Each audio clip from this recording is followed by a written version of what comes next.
Tonight, President Trump out with the federal law enforcement he's deployed to the streets of D.C., touting progress in his crackdown on crime. We've had some incredible results. It's like a different place. It's like a different city. It's the capital. All of it as the president is celebrating a major legal victory with a New York appeals court throwing out a roughly $500 million civil judgment against him. I had a victory today. En los últimos días, una serie de decisiones judiciales no solo ha cambiado la situación de un acusado concreto, sino que también ha puesto de manifiesto los límites prácticos entre la autoridad presidencial y la ejecución civil a nivel estatal.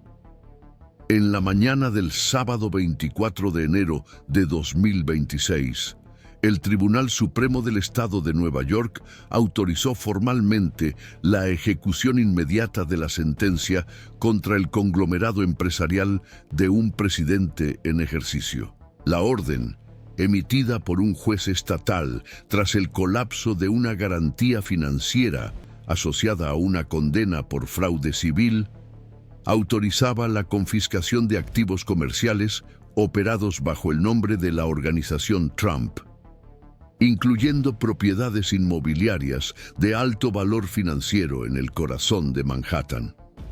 El documento judicial, firmado pocas horas después de la caída de uno de los consorcios que aseguraban la apelación, determinaba que los bienes fueran embargados sin período de gracia, debido al riesgo de una fuerte devaluación en medio de la inestabilidad del mercado global.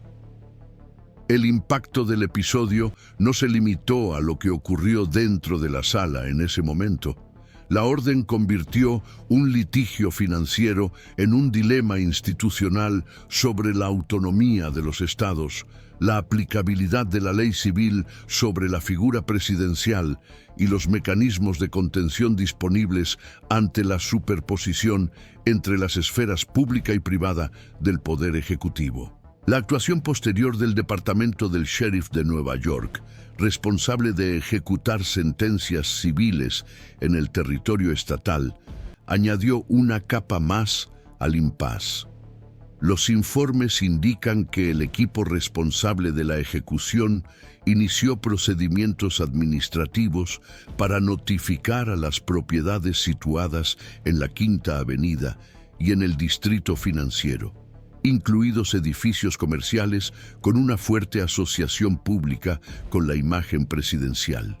La cuestión central no era solo la propiedad de los bienes, sino la naturaleza del espacio donde se llevaría a cabo la ejecución. Uno de los objetivos prioritarios, el edificio conocido como 40 Wall Street, tiene un uso comercial intenso, contratos de alquiler vigentes y un flujo continuo de personas. Otro, la Torre Trump, alberga tanto oficinas como la residencia privada del presidente, actualmente protegida por el Servicio Secreto de los Estados Unidos de acuerdo con el Protocolo de Seguridad Nacional. Al poner en conflicto la aplicación de una orden judicial estatal y los dispositivos federales de protección de la presidencia, el caso rápidamente superó los límites de una crisis patrimonial, para configurar una situación de tensión interinstitucional sin precedentes en los últimos tiempos. En las horas siguientes a la publicación de la orden, sectores del gobierno federal reaccionaron de manera fragmentada, exponiendo divergencias internas sobre la forma de responder. Miembros del Consejo de la Casa Blanca habrían solicitado la intervención de la Corte Suprema de los Estados Unidos, con el argumento de que la medida comprometería el funcionamiento regular de la jefatura del Ejecutivo. Paralelamente, asesores políticos cercanos al presidente defendieron el uso de la Guardia Nacional como instrumento de protección de las propiedades afectadas, alegando riesgo para la integridad estructural de activos esenciales para la seguridad personal del jefe de Estado. Estas sugerencias, aunque todavía en fase de deliberación, demuestran el grado de tensión existente dentro del propio núcleo decisorio presidencial. El argumento de que la medida judicial constituiría un intento indirecto de desestabilización política comenzó a circular entre bastidores en la administración federal, ampliando el alcance del episodio más allá de sus motivaciones jurídicas originales. En este escenario, el punto de inflexión se produjo cuando los medios de comunicación informaron de que las notificaciones de confiscación podrían incluir, aunque fuera parcialmente, cuentas bancarias empresariales asociadas a la organización del presidente. Según fuentes cercanas al proceso, la justicia estatal estaría dispuesta a emitir órdenes de bloqueo a instituciones financieras con sede en Nueva York, lo que afectaría directamente a la capacidad operativa de las empresas controladas por la familia presidencial. La medida, aunque prevista en la ley, acentúa la superposición entre las funciones institucionales y privadas del ocupante del cargo máximo del Ejecutivo Federal. Aunque técnicamente separadas, estas dimensiones se entrelazan en la práctica, especialmente cuando los bienes vinculados al presidente interfieren en su función pública. El episodio pone de manifiesto esta interdependencia, obligando a diferentes esferas del Estado a posicionarse ante un escenario que desafía los contornos tradicionales de la separación de poderes. Detrás del lenguaje técnico de los autos y la liturgia de las resoluciones judiciales, se está librando una disputa que va más allá de las propiedades y las deudas. La situación reabre el debate sobre los límites de la autoridad estatal frente a la presidencia, la aplicabilidad uniforme de la ley independientemente de la función pública ejercida y los riesgos de erosión institucional cuando los mecanismos legítimos de control se interpretan como acciones motivadas políticamente. La medida judicial, aunque basada en parámetros legales definidos, opera en un entorno saturado de percepciones de parcialidad, lo que dificulta una lectura estrictamente técnica del caso. Es este entrelazamiento entre legalidad y legitimidad lo que confiere al episodio su carga más explosiva. La impresión de que el cumplimiento de la ley en determinadas circunstancias puede verse como un acto político, y viceversa. Para quienes siguen de cerca el funcionamiento de las instituciones, este tipo de acontecimientos revelan algo esencial sobre los mecanismos de autocorrección del sistema. La interdependencia entre los entes federativos, los límites de la autoridad administrativa y los puntos de fricción entre la protección institucional y la responsabilidad individual se hacen más evidentes precisamente cuando se ponen a prueba. Situaciones como esta permiten observar en tiempo real lo que sucede cuando diferentes esferas del poder se enfrentan a un vacío normativo o a una colisión de prerrogativas. Lo que está en juego no es solo la capacidad de ejecutar una decisión judicial, sino la capacidad del sistema para hacerlo sin comprometer su propia integridad funcional. La profundización de este tipo de análisis requiere una observación continua y una comprensión integrada de los factores en juego. Por lo tanto, realizar un seguimiento regular de los acontecimientos no es solo una opción informativa, sino una forma de captar con mayor claridad cómo decisiones aparentemente aisladas revelan tendencias más amplias del funcionamiento institucional. A partir de la orden emitida y la respuesta fragmentada del núcleo federal, la convergencia institucional que se formó en las horas siguientes puso de manifiesto un patrón de tensión estructural que no se limita al episodio en sí. Al observar la actuación coordinada entre el Departamento de Justicia del Estado de Nueva York, la Fiscalía Civil que sustentó el caso y el Poder Judicial Estatal que homologó la ejecución inmediata, se percibe una cadena formal de atribuciones que se ejerce dentro de los límites legales disponibles. pero tensada por el hecho inédito de involucrar directamente a un presidente en ejercicio. Esta convergencia ayuda a comprender cómo la interdependencia entre entidades subnacionales y estructuras federales puede generar zonas grises de competencia cuando figuras centrales del poder político se convierten en objeto de medidas judiciales coercitivas. La figura del presidente como agente político y propietario de un imperio privado se convierte en el eje alrededor del cual orbitan tanto las prerrogativas institucionales como las expectativas públicas divergentes. Es en este contexto donde la historia del proceso civil iniciado en 2024 por la Fiscalía Estatal cobra mayor relevancia. La acción, basada en la presentación de balances financieros considerados fraudulentos por las autoridades locales, dio lugar a una condena significativa con impacto directo en activos empresariales estratégicos. En ese momento, la decisión judicial condicionó la suspensión de la ejecución a la presentación de una garantía financiera sólida, lo que llevó a la formalización de un instrumento de fianza empresarial respaldado por títulos de crédito de origen internacional. La posterior revelación de que este respaldo estaba expuesto a la inestabilidad de los mercados extranjeros, en especial los títulos corporativos japoneses afectados por el reciente colapso financiero, desplaza el eje del problema hacia una zona de vulnerabilidad sistémica.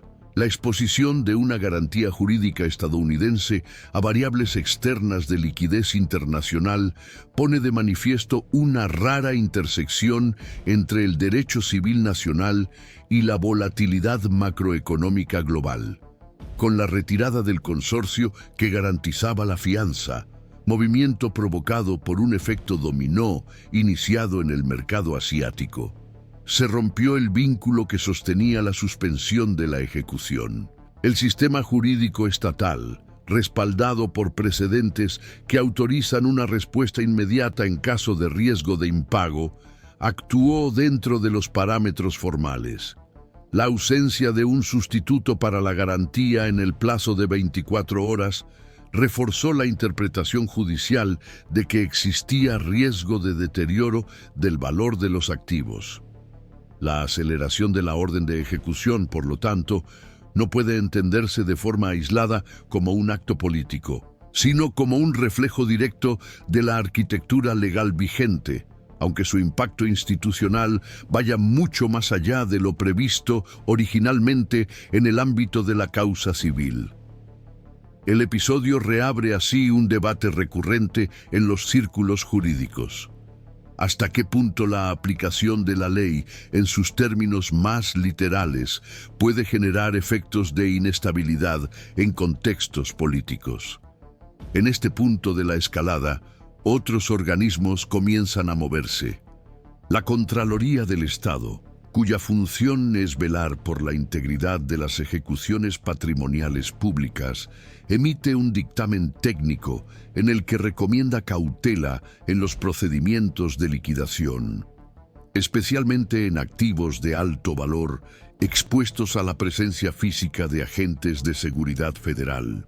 Por su parte, la Fiscalía General de la República, impulsada por sectores del Ejecutivo Federal, evalúa la viabilidad de una acción directa ante el Tribunal Supremo Federal de los Estados Unidos, cuestionando la constitucionalidad de la ejecución de los bienes de un presidente en ejercicio por parte de autoridades subnacionales. Sin embargo, ninguna de estas medidas revierte de inmediato los efectos de la orden estatal, lo que crea un campo de superposición institucional sin precedentes. Por un lado, la estructura estatal que da curso a un proceso legalmente constituido. Por otro, el Ejecutivo Federal, que moviliza instrumentos políticos y jurídicos para preservar el funcionamiento de la presidencia ante un ataque a su núcleo patrimonial. Esta superposición no se produce en abstracto. Se da en espacios físicos. La Torre Trump, por ejemplo, pasó a representar un punto de colisión donde se encuentran tres esferas de poder. La administrativa federal, representada por el servicio secreto que protege el perímetro. La judicial estatal, que autoriza el acceso para fines de inventario patrimonial. Y la seguridad pública municipal, encargada de ejecutar físicamente la orden.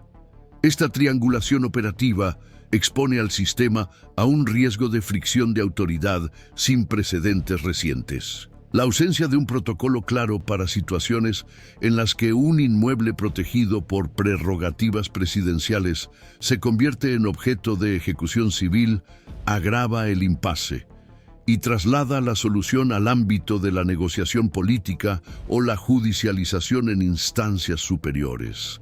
Es precisamente por eso que el nombramiento de un administrador judicial, figura prevista en el Código de Procedimiento Civil del Estado de Nueva York, cobra importancia estratégica.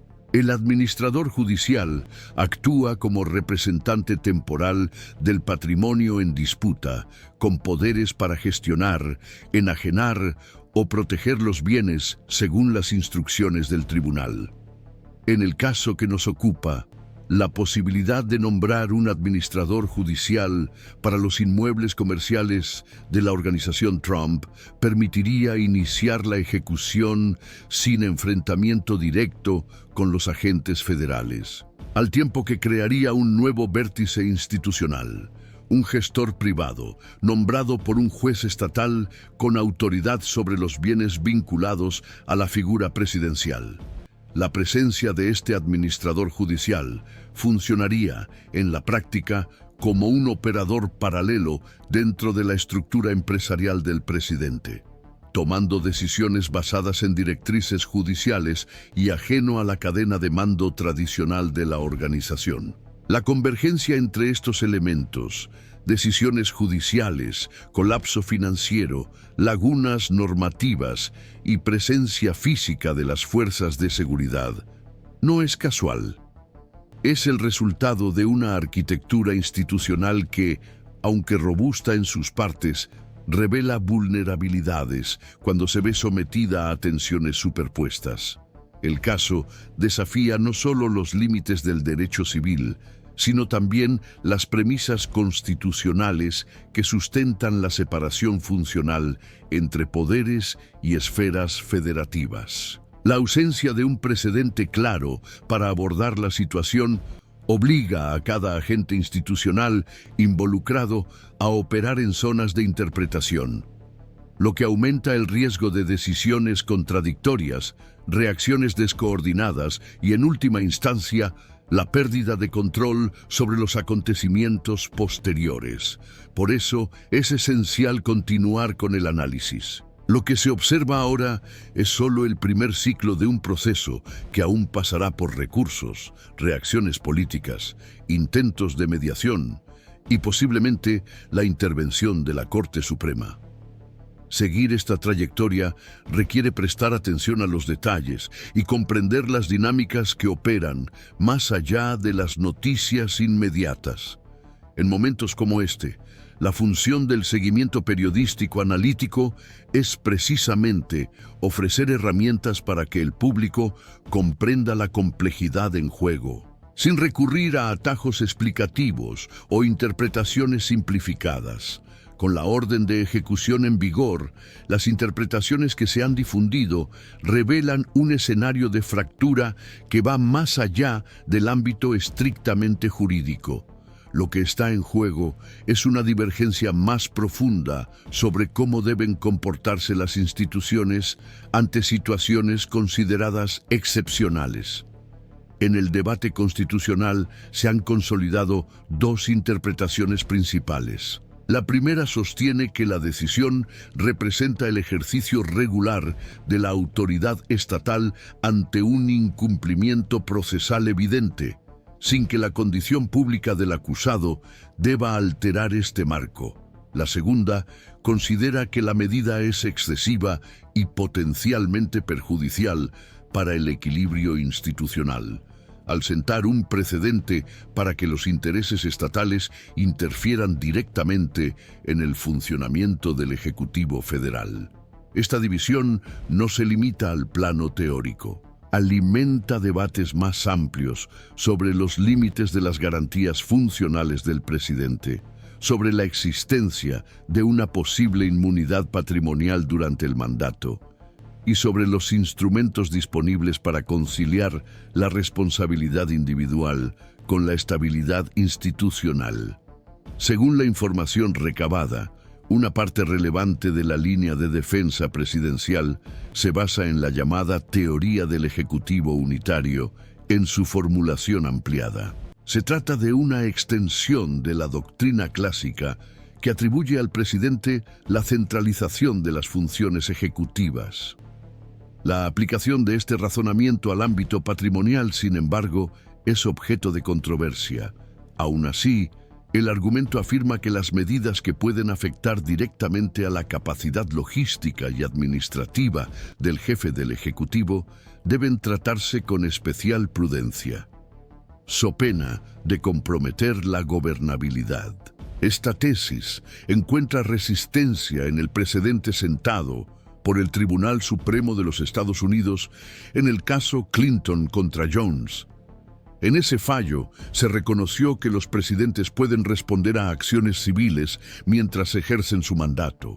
El punto que sigue sin definirse y que ahora vuelve al centro del debate es si existe un límite operativo para la ejecución de decisiones que inciden en estructuras patrimoniales privadas que en la práctica han pasado a formar parte del funcionamiento cotidiano de la presidencia. En el plano político, los analistas señalan que los efectos del episodio tienden a traspasar el ámbito jurídico. Crece la preocupación por el impacto simbólico de un debilitamiento material del presidente sobre la autoridad del cargo, especialmente entre los segmentos que históricamente asocian el éxito económico con la competencia política.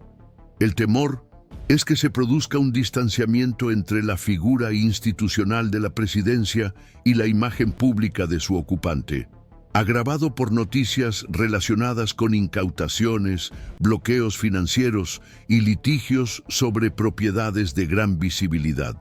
Este cambio de percepción puede influir tanto en el apoyo del Congreso como en la disposición de los aliados estratégicos a sostener la agenda del Ejecutivo. Todo ello en un entorno ya marcado por el desgaste acumulado. En este contexto, el debate gira en torno a dos ejes centrales. El primero se refiere a la capacidad del sistema político y jurídico para preservar su estabilidad funcional ante un proceso jurídicamente fundamentado, pero políticamente explosivo. El segundo implica el riesgo de una reacción institucional en cadena. En caso de que el presidente decida recurrir a instrumentos ejecutivos para intentar suspender o retrasar la ejecución, como decretos, medidas federales de emergencia o la movilización de las fuerzas de seguridad. En ambos escenarios, la ausencia de parámetros legales claramente definidos para situaciones de esta naturaleza contribuye a un ambiente de incertidumbre. Un entorno en el que las decisiones judiciales, las respuestas políticas y las percepciones públicas se entrelazan de manera impredecible. Hasta ahora no se ha llegado a un consenso sobre el desenlace más probable, mientras que algunos sectores del Poder Judicial Estatal indican que seguirán el procedimiento independientemente de la identidad del acusado. Los aliados del presidente intensifican sus llamamientos para que se suspendan los efectos de la decisión a nivel nacional. Argumentan que su mantenimiento podría sentar un precedente de uso del sistema legal como instrumento de inviabilidad administrativa. Los juristas de perfil más conservador advierten del riesgo de debilitar la autoridad judicial si la decisión se neutraliza mediante una intervención federal de carácter emergencial. Por el contrario, Los constitucionalistas de orientación progresista ven en la ejecución una oportunidad para reafirmar el principio de que ningún ciudadano, por muy alto que sea su cargo, está por encima de la ley. A pesar de las divergencias, ambas corrientes reconocen que el episodio tiene el potencial de redefinir de manera duradera las fronteras prácticas entre el derecho privado, la función pública y la autonomía federativa. En el escenario internacional ya se comienzan a percibir las repercusiones. En manifestaciones recientes, los líderes extranjeros evitaron comentarios directos sobre el caso, pero mostraron su preocupación por la solidez institucional de Estados Unidos en un contexto global de desaceleración económica. En conversaciones diplomáticas reservadas, hay indicios de que el episodio reforzó la percepción de fragilidad del actual gobierno, sobre todo entre los países que valoran la estabilidad material como indicador de fuerza geopolítica. Esta interpretación contribuye a un clima de cautela en las negociaciones estratégicas, incluidas las comerciales. En ellas, el presidente actúa como garante político de acuerdos de gran envergadura. El temor es que una crisis interna de naturaleza patrimonial comprometa la previsibilidad de los compromisos internacionales asumidos por la administración en ejercicio. En este entorno, crece la expectativa por una posible declaración de la Corte Suprema de los Estados Unidos. La solicitud presentada por la defensa presidencial seguirá el procedimiento procesal y será analizada inicialmente por el gabinete de la ministra responsable del circuito correspondiente. La decisión preliminar, ya sea en el sentido de aceptar, rechazar o remitir el caso al Pleno, tiende a impactar inmediatamente en el clima institucional. Si se recurre al Pleno, los ministros se enfrentarán a una delicada elección: reafirmar la autoridad de los tribunales estatales en materia civil, incluso cuando el acusado es el presidente, o construir una doctrina de excepcionalidad funcional que limite esa autoridad en nombre de la estabilidad del cargo. Ninguna de estas alternativas está exenta de costes institucionales. La primera puede interpretarse como una afirmación de la independencia judicial. La segunda puede verse como una concesión excesiva a intereses políticos, especialmente a la luz de la composición actual de la Corte, a menudo asociada con posiciones conservadoras. Antes de concluir este segmento, es importante destacar que lo que se está desarrollando no se reduce a una disputa patrimonial de grandes proporciones. Se trata de un proceso con potencial para moldear precedentes institucionales relevantes durante décadas. Seguir de cerca estos acontecimientos permite comprender cómo las estructuras formales del poder responden a los choques sistémicos y a las presiones a corto plazo. Seguiremos atentos a los próximos movimientos.